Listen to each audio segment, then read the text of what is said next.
Today's quite an exciting day. I have been asked to start the Transatlantic Way Bike Race, which starts in Dublin this morning at 10 a.m. It's just before 8 and I'm going to make my way down. I've been sharing accommodation with some of the riders from today's race, and it's a bit of a deja vu factor for me.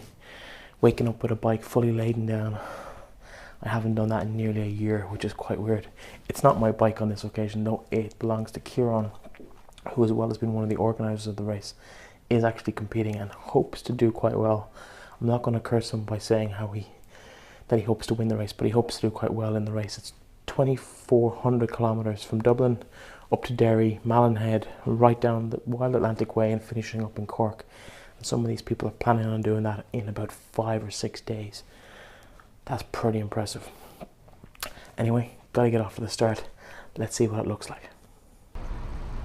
The Transatlantic Way is a 2,500 kilometre self-supported bike packing adventure race.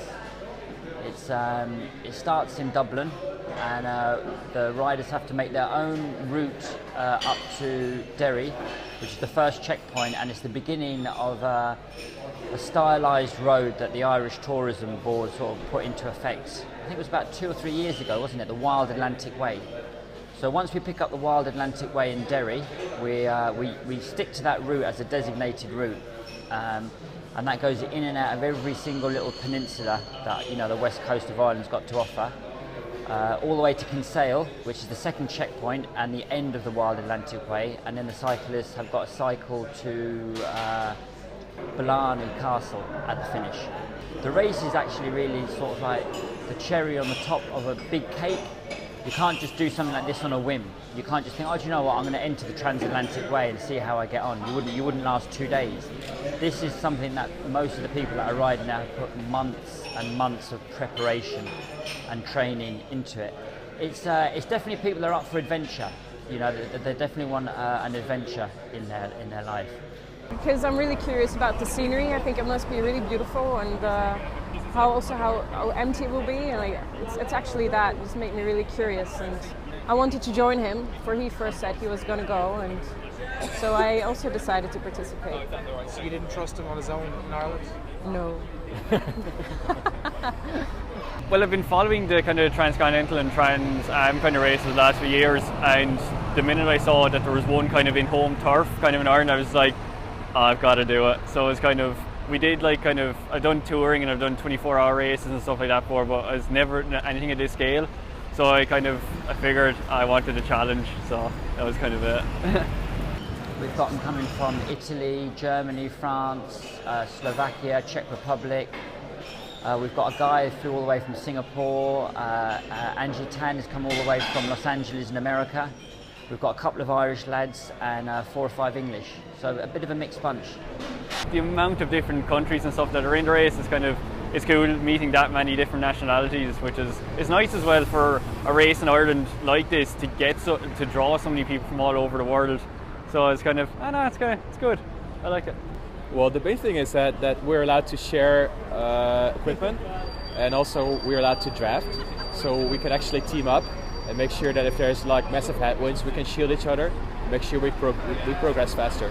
That's the main difference with the other riders. We've done a lot of cycling in the west, kind of around Kerry and West Cork and that, so it'll be nice to, once I hit that point, because I know the roads, so it'll be plus the scenery is amazing, so it'll just be a nice morale boost by the time I hit kind of Cork and Kerry. I don't have anything specific, actually. The whole route, I don't know. Do you have one? I guess so, like the whole scenery and the coastal route and all that. Like I read some very spectacular things and I saw some very nice pictures on it, so. But there's not really something in specific I'm looking forward to. Just like the whole race in general should be a lot of fun, actually. It's an unknown because no one's really raced it yet, so we're the guinea pigs, we're the first people.